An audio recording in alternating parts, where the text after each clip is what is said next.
যারা নামাজ পড়বে না এরা হচ্ছে সবচাইতে খারাপ, এরা সবচাইতে খারাপ মানুষ। অনেকে বলে যে হুজুর আমি নামাজ না পড়লেও কী হবে, আমার লেনদেন ভালো আছে, আমি সত্য কথা বলি, আমি চুগলখুরি করি না, আমানতের খেয়ানত করি না, আমি নামাজ পড়ি না তারপরও ভালো আছি। আপনি যত আমলই করুন না কেন, যদি নামাজ আদায় না করেন, বেনামাজি হন, আপনার চেয়ে খারাপ মানুষ আর পৃথিবীতে থাকতে পারে না। আপনি সবচেয়ে বড় চোর, আপনি বেনামাজি, নামাজকে ছেড়ে দিয়েছেন, নামাজকে নষ্ট করেছেন, আপনি সবচাইতে বড় চোর। নবীজি হাদিস শরীফের ভিতরে বলেন, আশাদ্দুন নাসি সারাকাতাল্লাযী ইয়াসরিকু মিন সালাতিহি, মানুষের মধ্যে ওই মানুষগুলো সবচাইতে বড় চোর যারা নামাজের ভেতরে চুরি করে। আলহামদুলিল্লাহি নাহমাদুহু ওয়া নাস্তাঈনুহু ওয়া নাস্তাগফিরুহু ونؤمن به ونتوكل عليه ونعوذ بالله من شرور أنفسنا ومن سيئات أعمالنا من يهده الله فلا مضل له ومن يضلله فلا هادي له ونشهد أن لا إله إلا الله وحده لا شريك له ونشهد أن محمدًا عبده ورسوله أرسله بالحق بشيرا ونذيرا وداعيا إلى الله بإذنه وسراجا منيرا أما بعد فأعوذ بالله من الشيطان الرجيم بسم الله الرحمن الرحيم فأوحى إلى عبده ما أوحى وقال النبي صلى الله عليه وسلم رأيت ربي عز وجل أو كما قال عليه الصلاة والسلام وقال تعالى في شان حبيبه ومحبوبه إن الله وملائكته يصلون على النبي يا أيها الذين آمنوا صلوا عليه وسلموا تسليما درود پڑھ کری اللهم صل على محمد وعلى آل محمد كما صليت على إبراهيم وعلى آل إبراهيم إنك حميد مجيد اللهم بارك على محمد وعلى آل محمد كما باركت على إبراهيم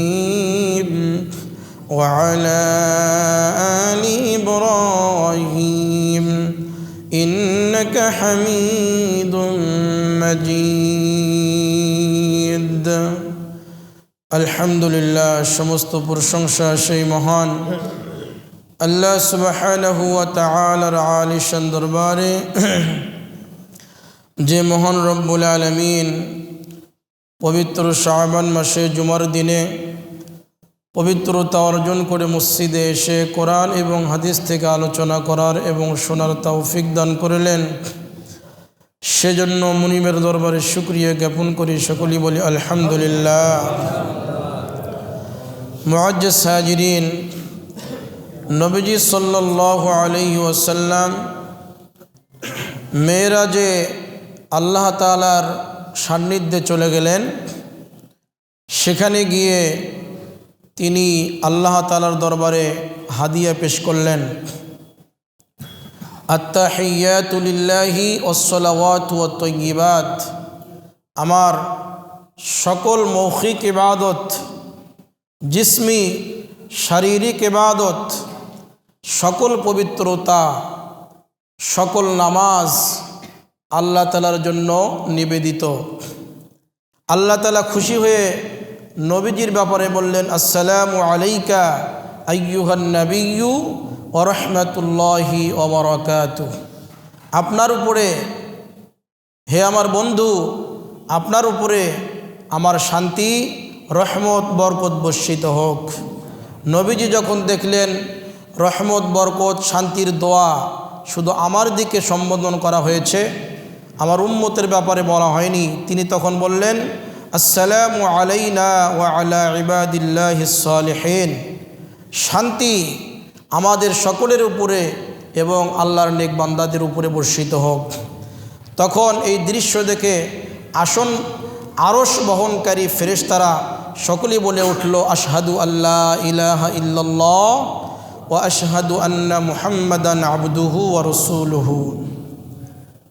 এই যে তাশাহুদ, অনেকে আমরা আত্তাহিয়াতু বলে থাকি, এই তাশাহুদ এটাকে আল্লাহ তাআলা নবীজি সাল্লাল্লাহু আলাইহি ওয়াসাল্লামের মেরাজকে কিয়ামত পর্যন্ত স্মরণীয় করে রাখার জন্য এই তাশাহুদকে নামাজের মধ্যে পাঠ করা বাধ্যতামূলক করে দেওয়া হয়েছে।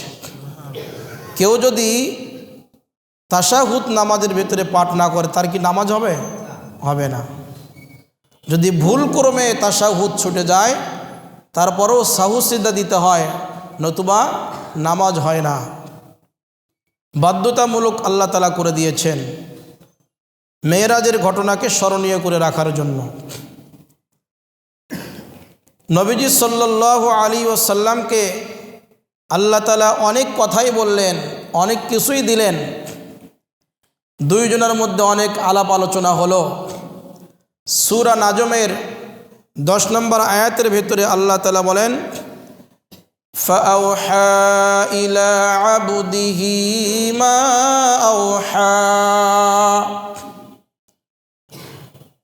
যা কিছুর ওহী করার আল্লাহ রাব্বুল আলামিন নবীজিকে, তার বান্দা মুহাম্মদকে ওহী করলেন। এই যে আল্লাহর নিকটবর্তী হয়ে গেলেন, আল্লাহর কাছাকাছি, আল্লাহর সান্নিধ্যে চলে গেলেন, সে সময় আমাদের অনেকের প্রশ্ন হচ্ছে যে নবীজি কি আল্লাহ তাআলাকে স্বচক্ষে দেখেছেন নাকি পর্দার আড়াল থেকে দেখেছেন? হযরত ইবনে আব্বাস রাদিয়াল্লাহু তাআলা আনহু থেকে বর্ণিত হাদিসের ভেতরে এসেছে, নবীজি বলেন, রাআইতু রাব্বি আযজা ওয়া জাল্লা, আমি আমার রবকে স্বচক্ষে দেখেছি। সুবহানাল্লাহ। পক্ষান্তরে হযরত মা আয়েশা সিদ্দিকা রাদিয়াল্লাহু তাআলা আনহা বলেন যে না, নবীজি তার অন্তরের চক্ষু দিয়ে আল্লাহ সুবহানাহু ওয়া তাআলাকে দেখেছেন। সুবহানাল্লাহ।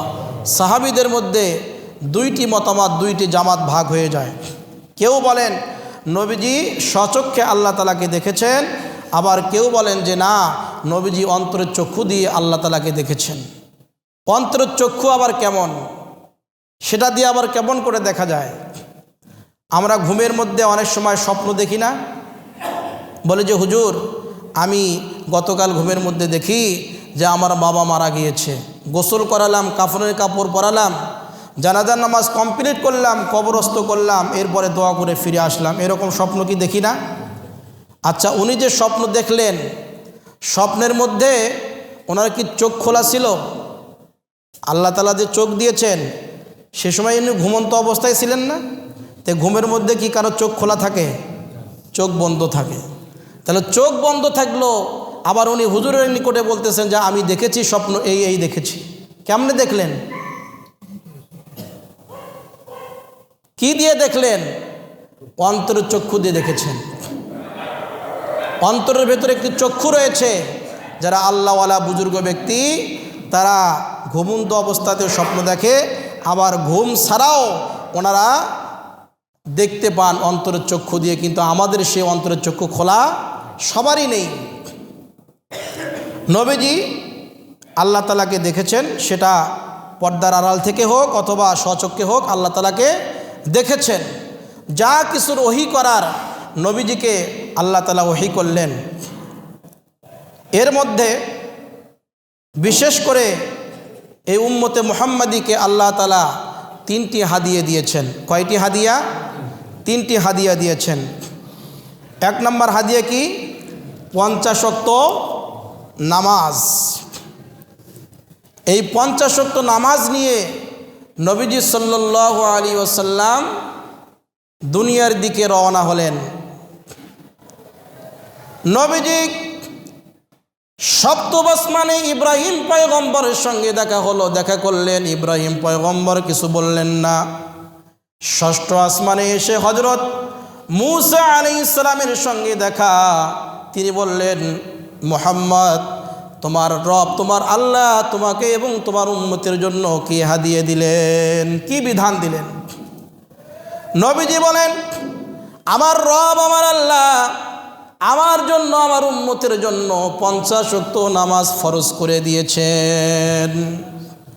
হযরত মূসা পয়গম্বর বলেন, ইরজি ইলা রাব্বিকা ফাসালহু তাখফিফা, আপনি আপনার রবের নিকটে ফিরে যান, এই বিধানকে, এই আমলকে, এই হুকুমকে আপনি হালকা করার জন্য আবেদন করুন, সহজ করে নিয়ে আসুন। কেননা বনি ইসরাইলের উপরে আমার অভিজ্ঞতা রয়েছে, আমি তাদেরকে বিভিন্নভাবে পরীক্ষা করেছি। আপনার উম্মতরা আরও দুর্বল হবে, জয়ীফ হবে। আপনার উম্মতরা 50 ওয়াক্ত নামাজ আদায় করতে সক্ষম হবে না, তারা এই আমলের আঞ্জাম দিতে পারবে না। সুতরাং আপনি আপনার রবের নিকটে ফিরে গিয়ে এই আমলকে হালকা করার জন্য আবেদন করুন। নবীজি ফিরে গেলেন। সহিহ হাদিসের ভিতরে এসেছে, নবীজি ফিরে গেলেন। কোন রিওয়ায়েতে রয়েছে আল্লাহ তাআলা প্রথমে 5 ওয়াক্ত নামাজ কমিয়ে দিলেন, আবার কোন বর্ণনায় পাওয়া যায় 10 ওয়াক্ত নামাজ আল্লাহ তাআলা প্রথমে কমিয়ে দিলেন। আবার মূসা আলাইহিস সালামের নিকটে গেলেন। তিনি আবার বললেন, আপনি আবার ফেরত যান, এই আমলকে হালকা করার জন্য আবেদন করুন। আবার নবীজি ফিরে গেলেন। এভাবে একাধিকবার মূসা আলাইহিস সালাম থেকে নিয়ে আল্লাহর আরশে আজিম পর্যন্ত তিনি যাতায়াত করলেন, যাওয়া আসা করলেন। সর্বশেষ আল্লাহ রব্বুল আলামিন আমাদের নবীজিকে বলে দিলেন, যাও 50 ওয়াক্ত নামাজের ভেতরে আমি 45 ওয়াক্ত কমিয়ে দিয়ে আমি তোমাদের উপরে 5 ওয়াক্ত নামাজ ফরজ করে দিলাম। 5 ওয়াক্ত নামাজ নিয়ে নবীজি ফিরে আসলেন মূসা আলাইহিস সালামের নিকটে। মূসা আলাইহিস সালাম যখন জানতে পারলেন 5 ওয়াক্ত নামাজ দেওয়া হয়েছে, মূসা আলাইহিস সালাম আবার বললেন, আপনি আবার ফেরত যান, এটাকে আরও একটু হালকা করে নিয়ে আসুন। নবীজি বললেন, আমি আর ফেরত যেতে পারবো না, আমার লজ্জাবোধ হয়, আমি আমার রবের কাছে আর যেতে পারবো না। নবীজি চলে গেলেন দুনিয়ার দিকে, রওনা হলেন। ইতিমধ্যে আসমান থেকে একটা আওয়াজ চলে আসে, মা ইউবাদদালুল কওলু লাদাইয়া ওয়া মা আনা বিযাল্লামিল লিল আবিদ। আল্লাহ তাআলা বলে দিলেন, ও আমার হাবিব, ও আমার বন্ধু, আমি যে কথা দিয়েছিলাম 50 ওয়াক্ত নামাজ ফরজ করেছিলাম, আমার কথার কোনো পরিবর্তন হয় না। আপনারা যদি 50 ওয়াক্ত নামাজ আদায় করতেন, 50 ওয়াক্তের সব আপনাদেরকে দান করে দিতাম। আমি কমিয়ে 5 ওয়াক্ত দিয়েছি। আমার কথার, আমার কালামের কোনো পরিবর্তন ঘটে না। আপনার উম্মত যদি যথাযথভাবে নিয়ম অনুযায়ী 5 ওয়াক্ত নামাজ সঠিকভাবে আদায় করতে পারে, আমি আল্লাহ রব্বুল আলামিন তাদের আমল নামায় 50 ওয়াক্ত নামাজের সওয়াব দিয়ে দেব। সুবহানাল্লাহ। সম্মানিত উপস্থিতি, শুধু তাই না, নবীজি হাদিস শরীফের ভিতরে বলেন, যদি কোনো আল্লাহর বান্দা বান্দি সঠিক নিয়ম অনুযায়ী 5 ওয়াক্ত নামাজ আদায় করে, আল্লাহ রব্বুল আলামিন তাদেরকে 5টি পুরস্কার প্রদান করে থাকেন। 1 নম্বর পুরস্কার, যে ব্যক্তি নামাজি হয় আল্লাহ রব্বুল আলামিন তার রিজিকের সংকটকে দূর করে দেন। অনেকে বলেন যে হুজুর আমি ঋণগ্রস্ত হয়েছি, অভাবগ্রস্ত হয়েছি, একটু দোয়া করেন যাতে করে আমি আমার ঋণগুলোকে পরিশোধ করতে সক্ষম হই। আপনি যদি নামাজের আমল সঠিকভাবে আদায় করেন, আল্লাহ রব্বুল আলামিন আপনার থেকে রিজিকের সকল সংকটগুলোকে দূর করে দিয়ে আপনাকে ঋণ মুক্ত করে দিবেন। সুবহানাল্লাহ। ঋণ মুক্ত হতে চান তো নামাজ আদায় করতে হবে। 2 নম্বর পুরস্কার, আল্লাহ তাআলা কবর রাজা মাফ করে দিবেন। 3 নম্বর পুরস্কার হচ্ছে ডান হাতে আমলনামা প্রদান করবেন। 4 নম্বর পুরস্কার হচ্ছে বিজলির মতো দ্রুত পুলসিরাতের রাস্তা আল্লাহ তাআলা পার করিয়ে দিবেন। 5 নম্বর পুরস্কার আল্লাহ তাআলা নামাজিকে দিবেন, কাল কিয়ামতের ময়দানে কোনো হিসাব হবে না, হিসাব ছাড়াই আল্লাহ তাআলা ওই ব্যক্তিকে জান্নাতের ভেতরে প্রবেশ করাবেন। সুবহানাল্লাহ। সম্মানিত উপস্থিতি, যদি নামাজ আদায় করি অনেক ফজিলত রয়েছে, কিন্তু কেউ যদি ইচ্ছাকৃতভাবে নামাজকে তরক করে ফেলে, নামাজকে ছেড়ে দেয়, নামাজকে বর্জন করে, নামাজ পড়ে না, অলসতা করে সময়ের নামাজ অসময়ে আদায় করে নামাজকে কাজা করে ফেলে, তাহলে অনেক শাস্তির ব্যাপারে আল্লাহ তাআলা কোরআনেও বলেছেন, নবীজি সাল্লাল্লাহু আলাইহি ওয়াসাল্লাম হাদিস শরীফের ভিতরেও বর্ণনা করেছেন।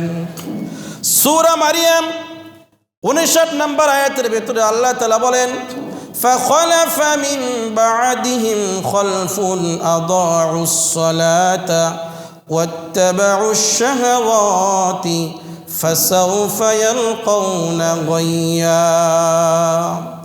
আল্লাহ তাআলা বলেন, যারা অনিচ্ছাকৃতভাবে নামাজকে ত্যাগ করে দেয়, নামাজকে কাজা করে ফেলে, নামাজকে নষ্ট করে ফেলে, এরপরে মনসাহে জিন্দিগি জীবনযাপন করে, আল্লাহ যেভাবে চান, নবীজি যেভাবে চান সেভাবে জীবনযাপন করে না, বরং তার মনে যা চায় সেভাবে সে জীবনযাপন করে, আল্লাহ তাআলা বলেন ফাসাউফা ইয়ালকাউনা গাইয়া, অতি তাড়াতাড়ি অতি শীঘ্রই তাদেরকে জাহান্নামের গইয়া নামক গর্তের ভেতরে নিক্ষেপ করা হবে।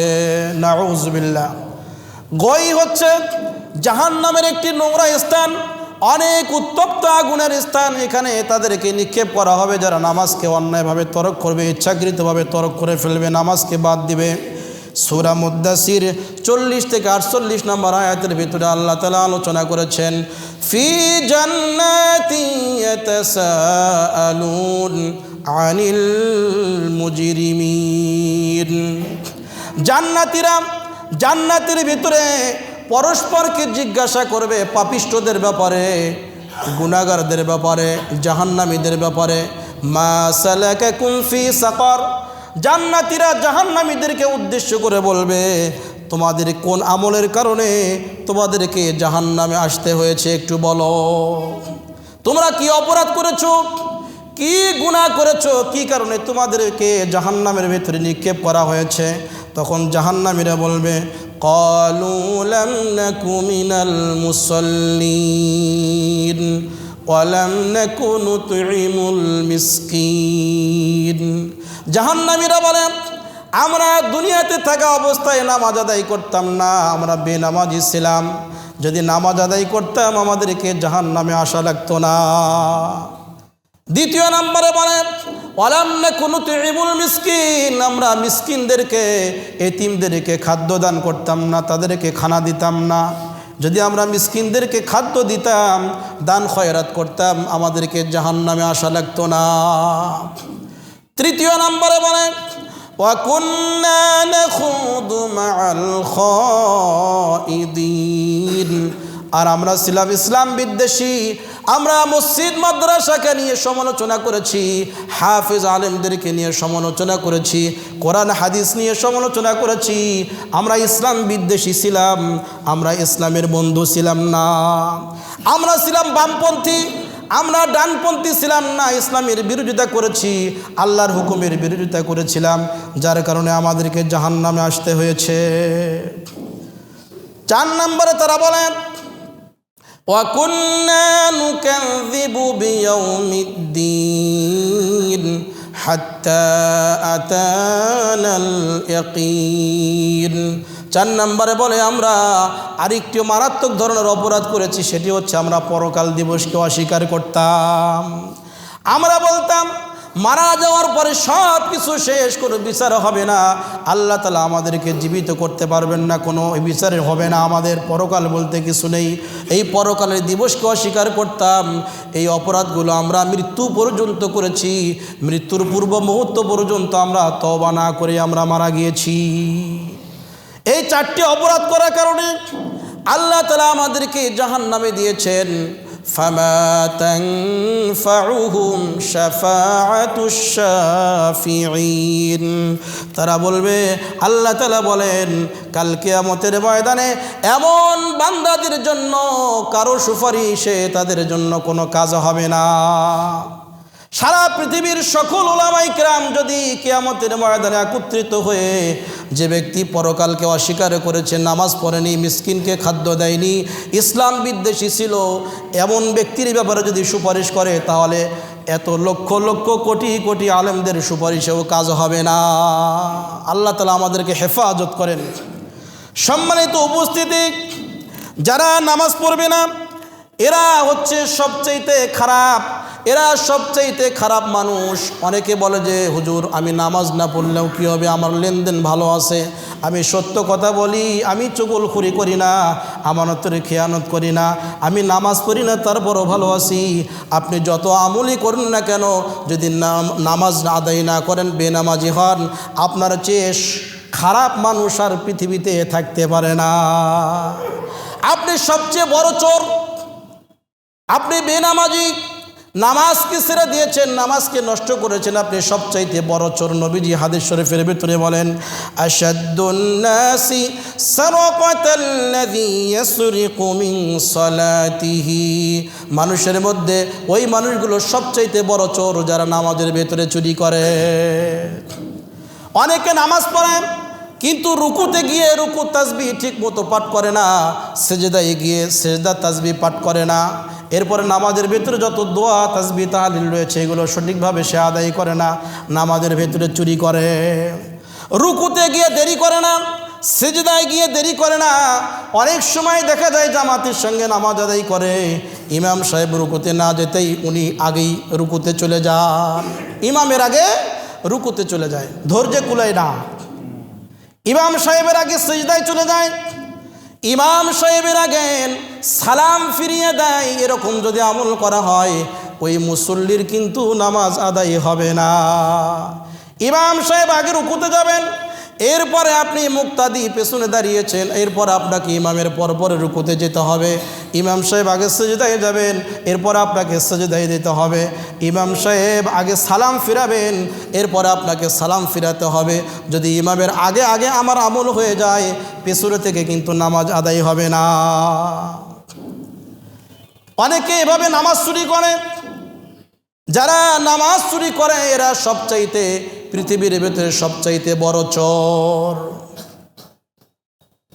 যারা জিনায় লিপ্ত হয়, জিনা ব্যভিচারে লিপ্ত হয়, এরা যেরকম অপরাধী তার চাইতে সবচাইতে বড় অপরাধী হচ্ছে, তার চেয়ে বেশি অপরাধী হচ্ছে বেনামাজি। হযরত মূসা আলাইহিস সালামের জামানার ঘটনা। বনি ইসরাইলের একজন মহিলা হযরত মূসা আলাইহিস সালামের দরবারে এসে বলেন, হে আল্লাহর নবী পয়গম্বর, আমি বিশাল বড় একটি অপরাধ করেছি, অনেক বড় একটি গুনাহ করেছি, পাপ করেছি। আমি আল্লাহর দরবারে তওবাও করেছি, আপনি আল্লাহর দরবারে দোয়া করুন যেন আল্লাহ তাআলা আমাকে মাফ করে দেন আর আমার তওবাকে আল্লাহ কবুল করে নেন। মূসা পয়গম্বর বলেন, তুমি কি পাপ করেছো, কি গুনাহ করেছো বলো। ওই মহিলা বলে যে আমি অবৈধ সম্পর্ক করে জেনার ভিতরে লিপ্ত হয়ে একটি অবৈধ সন্তান আমি প্রসব করি, জন্ম দেই এবং ওই সন্তানকেও আমি হত্যা করে ফেলি। মূসা আলাইহিস সালাম যখন শুনলেন, তিনি বললেন, তুমি অনেক বড় পাপ করেছো, অনেক বড় গুনাহ করেছো, অন্যায় করেছো, তুমি আমার দরবার থেকে চলে যাও। যদি তুমি চলে না যাও, আল্লাহর আযাব আমাদের সকলকে এসে গ্রেফতার করে ফেলবে। মূসা আলাইহিস সালাম তাড়িয়ে দিলেন। ওই মহিলা ওই তওবাকারিনী মহিলা মন খারাপ করে তার দরবার থেকে চলে গেল। এরপরে জিবরাইল আলাইহিস সালাম তার দরবারে এসে উপস্থিত হয়ে যায়। মুসা আলাইহিস সালামকে বলেন, আল্লাহ রাব্বুল আলামিন আপনার নিকটে জানতে চেয়েছেন কি কারণে এই মহিলাকে, আপনি পাপিষ্ঠ মহিলাকে, তওবাকারিনী মহিলাকে আপনার দরবার থেকে আপনি নিরাশ করে ফিরিয়ে দিলেন, কি কারণে দিলেন? আপনি কি দুনিয়াতে এই মহিলার চেয়ে খারাপ মানুষ আর পৃথিবীতে আপনি দেখেন না? আপনার চোখে কি পড়ে না? মুসা আলাইহিস সালাম জিবরিলকে বলেন, এই মহিলার চেয়েও কি আরও খারাপ মানুষ পৃথিবীতে থাকতে পারে নাকি? আমার তো জানা নেই। মুসা পয়গম্বর বলেন, এই মহিলার চেয়েও কি খারাপ মানুষ পৃথিবীতে থাকতে পারে? আমার জানা নেই, আমার চোখে পড়ে না। জিবরিল আমিন বলেন, তারিকুস সালাতি আমিলান মুতাআম্মিদা। জিবরিল আমিন বলেন, যে ব্যক্তি ইচ্ছাকৃতভাবে নামাজকে তরক করে, নামাজকে ছেড়ে দেয়, এই ব্যক্তি হচ্ছে ওই মহিলার চাইতেও বেশি খারাপ। নাউযুবিল্লাহ। সম্মানিত উপস্থিতি, এজন্য নিজে নামাজি হতে হবে, নামাজ পড়তে হবে, সন্তানদেরকে নামাজের তাকিদ দিতে হবে। যদি সন্তান নামাজ না পড়ে, এদেরকে পিটিয়ে হলেও, শাসন করে হলেও, ভাত খানাপিনা বন্ধ করে দিয়ে হলেও এদেরকে নামাজের দিকে নিয়ে আসতে হবে। স্ত্রীকে নামাজি বানাতে হবে, বাবা মাকে নামাজের তাকিদ দিতে হবে, ছোটো ভাই বড় ভাই, ছোটো বোন বড় বোনকে নামাজের তাকিদ দিতে হবে, নিজেও নামাজি হতে হবে, অপরকেও নামাজের দাওয়াত দিতে হবে, নতুবা জাহান্নামের আগুন থেকে বাঁচার কোনো উপায় নেই। এই 5 ওয়াক্ত নামাজ আল্লাহ তাআলা নবীজিকে হাদিয়ে দিলেন, উম্মতে মুহাম্মাদিকে আল্লাহ তাআলা হাদিয়ে দিলেন। আমরা যদি মেরাজের ঘটনা থেকে, নবীজির মেরাজ থেকে যদি শিক্ষা গ্রহণ করি, তাহলে আমাদেরকে 5 ওয়াক্ত নামাজ সঠিক সময় আদায় করতে হবে। অনেক সময় দেখবেন নামাজ শুরু হয়েছে, কিন্তু চার দোকানে বসে বসে আড্ডা দিয়ে তারা গল্প করে। নামাজের সময় হয়েছে, চা বিক্রি করে। নামাজের সময় হয়েছে, ওই দোকানের ভেতরে দোকানওয়ালা মাল বিক্রি করে, আবার কিছু কাস্টমার নামাজ বাদ দিয়ে সেই মালগুলোকে ক্রয় করে। এটা কিন্তু হবে না। নামাজকে যদি গুরুত্ব না দেই, ইচ্ছাকৃতভাবে যদি নামাজকে তরককারী হই, তাহলে আপনার চেয়ে খারাপ মানুষ আর পৃথিবীতে হতে পারে না। এজন্য মুমিন মুসলমানদেরা, যারা ইমানদার ব্যবসায়ী রয়েছেন, নামাজের টাইম হওয়ার সাথে সাথে, আজান হওয়ার সঙ্গে সঙ্গে আপনার দোকানের বেচা বিক্রি বন্ধ করে দিতে হবে। এটা বাধ্যতামূলক করতে হবে, নিজেকে বাধ্যতামূলক করে নিতে হবে।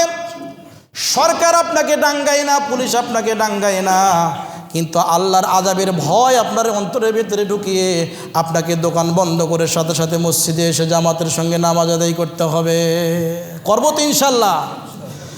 এটি ছিল প্রথম হাদিয়া। দ্বিতীয় নম্বর হাদিয়া কি?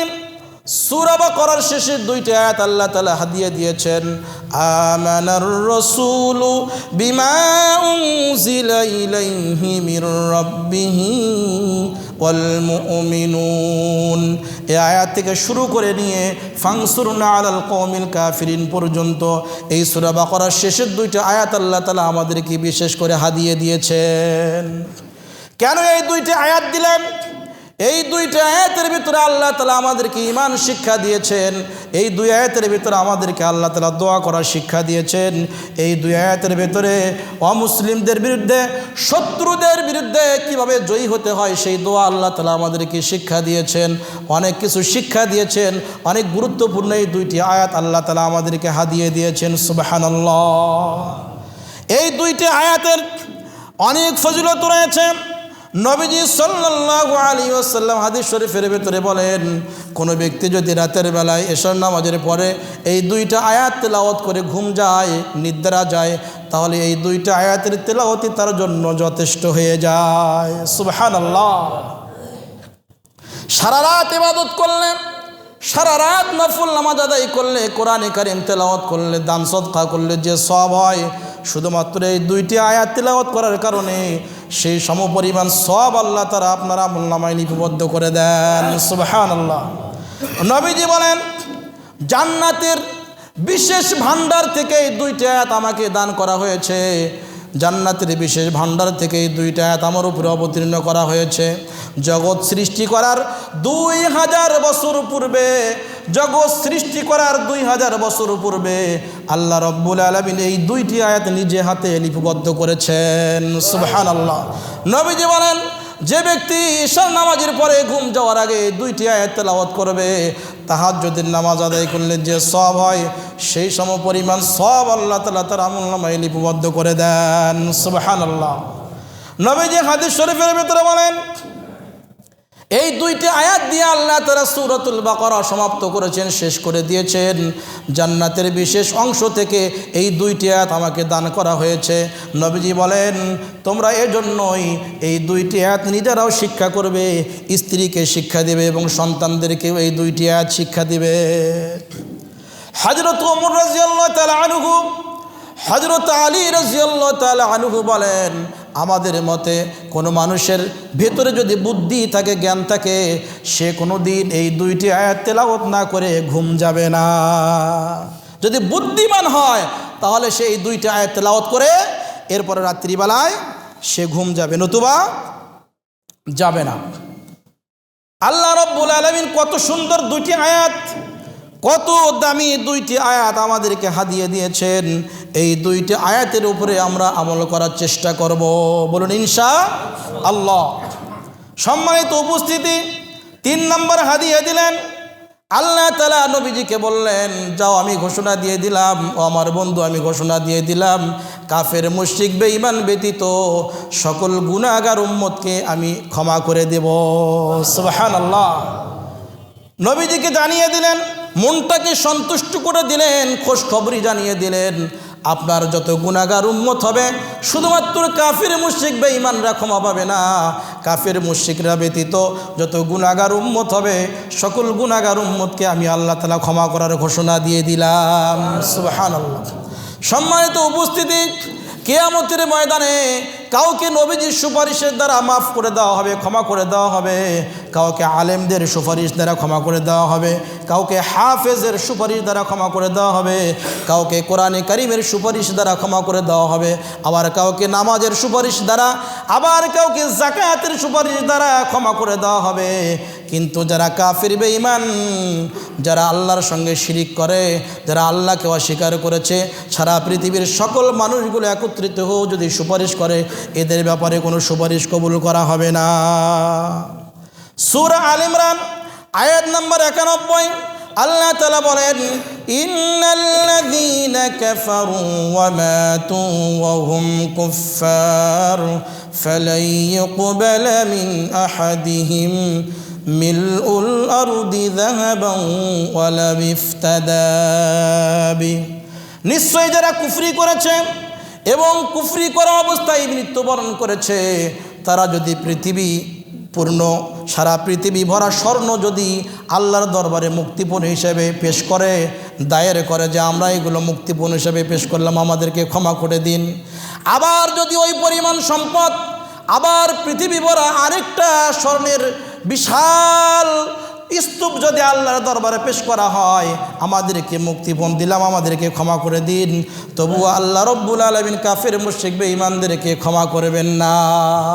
তাদের কোনো মুক্তিপণ গ্রহণ করা হবে না। যদি কাফের মুশরিক হয়ে কেউ মৃত্যুবরণ করে, কোনো ক্ষমা তাদের নেই। নবীজি সাল্লাল্লাহু আলাইহি ওয়াসাল্লাম এই সকল হাদিয়া নিয়ে তিনি ফেরত আসলেন, তিনি মক্কাতে চলে আসলেন। মক্কাতে আসার আগে 2টি মক্কার কাফেলার সঙ্গে নবীজির দেখা হয়। 1 নম্বর কাফেলা, তাদের উট হারিয়ে যায় এবং সেখানে কিছু পানি থাকে, নবীজি সেই পানিটাকে পান করলেন।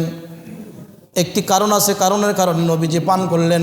এরপরে সামনের দিকে যান, সামনের দিকে গিয়ে আরেকটা কাফেলার সঙ্গে দেখা, তাদের সঙ্গে একটি উট ছিল, ওই উটের পিঠের উপরে সাদা কালো এবং লাল রঙের বস্তা ছিল। নবীজি বলেন, আমি যে বোরাকে আরোহণ করে আছি, বোরাকের উপরে অবস্থান করছে, এই বোরাকের আওয়াজের কারণে ওই উটটা লাফাইতে লাফাইতে মৃত্যুবরণ করে ফেলে, উটটা মারা যায়। নবীজি মক্কায় গেলেন, সেখানে গিয়ে ফজরের নামাজ আদায় করলেন। নামাজ আদায় করার পরে মেরাজের ঘটনা বর্ণনা করলেন। আবু জেহেল হাততালি দিচ্ছে যে মুহাম্মদ কি বলে এগুলো, এতদিন যেগুলো বলেছে সেগুলো সামঞ্জস্যতা ছিল, আজকে তো দেখতে সব পাগলের প্রলাপ, এটা কি বিশ্বাস করা যায়? কেমনে রাতের কিছু অংশে সে আবার বাইতুল মুকাদ্দাসে গেল, আবার সেখান থেকে আরশে আজিমে চলে গেল, সেখান থেকে আবার ফজরের আগে ফিরে আসলো, এটা কেমন সম্ভব? চলে গেল আবু বকরের কাছে। আবু বকর, মুহাম্মদ এগুলো বলতেছে। আবু বকর সিদ্দিক বলেন, আমার নবী যদি নিজে মুখে যদি এভাবে বলে থাকে তাহলে নবীজি সত্যই বলেছেন। সুবহানাল্লাহ। নবীজি বলেছেন, আবু বকর তুমি সিদ্দিক, তুমি সত্যবাদী। আবু জেহেল বলে, ঠিক আছে সব কিছু মানলাম, তুমি যে বাইতুল মুকাদ্দাস মসজিদে সফর করেছো, আচ্ছা বলো দেখি বাইতুল মুকাদ্দাস মসজিদের দরজা কয়টি, জানালা কয়টি, ফ্যান কয়টি, সিঁড়ি কয়টি? আবু জেহেলের প্রশ্ন দেখেন, আপনারা যে এই মসজিদে দীর্ঘদিন যাবাত নামাজ আদায় করেন, আপনাকে যদি হঠাৎ প্রশ্ন করা হয় স্টেশন মসজিদের জানালা কয়টা, দরজা কয়টা, আপনি কিন্তু বলতে পারবেন না। নবীজি গিয়েছেন রাত্রিবেলায়, উনি কি গণেছেন, যে গণনা করেছেন যে বাইতুল মুকাদ্দাস মসজিদের দরজা কয়টা, জানালা কয়টা? তিনি তো চিন্তায় পড়ে গেলেন, আবু জেহেল যে কঠিন প্রশ্ন করেছে এটার জবাব আমি কিভাবে দেব? নবীজি চিন্তায় পড়ে গেলেন। আল্লাহ তাআলা বলেন, হাবিব মাথা উঠান। জিবরিল আমিন কি করলেন, পুরা বাইতুল মুকাদ্দাস মসজিদটাকে নবীজির সামনে, চোখের সামনে তুলে ধরলেন। নবীজি বাইতুল মুকাদ্দাস মসজিদ দেখেন, দরজা জানালা একটা একটা করে গড়ে গড়ে সব প্রশ্নের উত্তর দিয়ে দিলেন। সুবহানাল্লাহ। সব উত্তর দিয়ে দিলেন। আবু জেহেল অবাক হয়ে গেল, মুহাম্মদ কেমনে জানে? সব তো ঠিক। এরপরে মুহাম্মদ সাল্লাল্লাহু আলাইহি ওয়াসাল্লাম বলেন, শুধু তাই না, তোমাদের দুইটি ব্যবসায়ী কাফেলার সঙ্গে আমার দেখা হয়েছিল। প্রথম কাফেলার ওখানে একটু পানি ছিল, পানি পান করেছিলাম, আসলে জিজ্ঞাসা করবে সত্য না মিথ্যা। দ্বিতীয় কাফেলার সঙ্গে দেখা হয়েছে, আমার বোরাকের আওয়াজের কারণে তাদের উটটা মৃত্যুবরণ করেছে, জিজ্ঞাসা করবে ঠিক কি না। আগামী বুধবার সূর্য ডোবার আগে আগে তারা মক্কায় চলে আসবে, জিজ্ঞাসা করবে আমার এই কথাগুলো ঠিক কি ঠিক না, জিজ্ঞাসা করবে। আবু জেহেল লোকজন নিয়ে মক্কার চত্বরে দাঁড়িয়ে আছে, কিন্তু সূর্য ডুবে যায় ভাব, সূর্য ওই রকম কালার হয়েছে যে কালার হলে সূর্য ডুবে যায়। নবীজি চিন্তায় পড়ে গেলেন, সূর্য তো ডুবে যাচ্ছে, আমি তো ধারণা করে বলেছি যে আগামী বুধবার সূর্য ডোবার আগে তারা চলে আসবে, কিন্তু তারা তো আসে না। সূর্য কালার হয়ে গেছে, ডোবার কালার, ডুবে যাবে ভাব, কিন্তু কাফেলার কোনো দেখা মেলে না। কিন্তু আল্লাহ রব্বুল আলামিন এত ক্ষমতাধর, আল্লাহ কুদরতওয়ালা ক্ষমতাধর, তিনি কয়েকজন পয়গম্বরের জন্য সূর্যকে কিছু কিছু সময় আটকিয়ে রেখে দিয়েছিলেন। সুবহানাল্লাহ। আল্লাহ কি করলেন, সূর্য ডুবান না, সূর্যকে হুকুম করে দিলেন তুমি ডুববা না, যতক্ষণ পর্যন্ত এই দুইটি মক্কার কাফিলা না আসবে ততক্ষণ পর্যন্ত সূর্য ডোবার অনুমতি নেই। সূর্য ডুবে না। কাফের মুশরিক আবু জেহেল অবাক হয়ে যায়। যখন আস্তে আস্তে কাফেলাগুলো চলে আসে, ওই দুইটা কাফেলা চলে আসে, আস্তে আস্তে সূর্যটা ডুবে যায়। আবু জেহেল জিজ্ঞাসা করে প্রথম কাফেলাকে, আচ্ছা তোমাদের একটি উট হারিয়ে গিয়েছিল, সেখানে কিছু পানি ছিল, পানি কে পান করলো?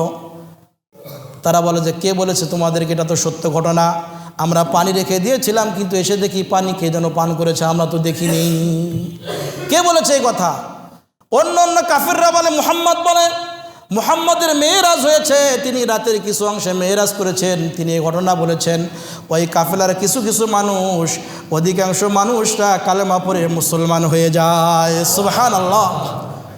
দ্বিতীয় কাফেলাকে আবু জেহেল আর ভয় বলে না, এটাও তো সত্য হবে। আবু জেহেল আর বলে না, কিন্তু অন্য অন্য কাফেররা বলে, আচ্ছা বলো তো তোমাদের উট কি মৃত্যুবরণ করেছে কিনা? তারা বলে হ্যাঁ, আমরা একটা আওয়াজ শুনতে পেয়েছিলাম, ওই আওয়াজের কারণে আমাদের উটটা মৃত্যুবরণ করেছিল।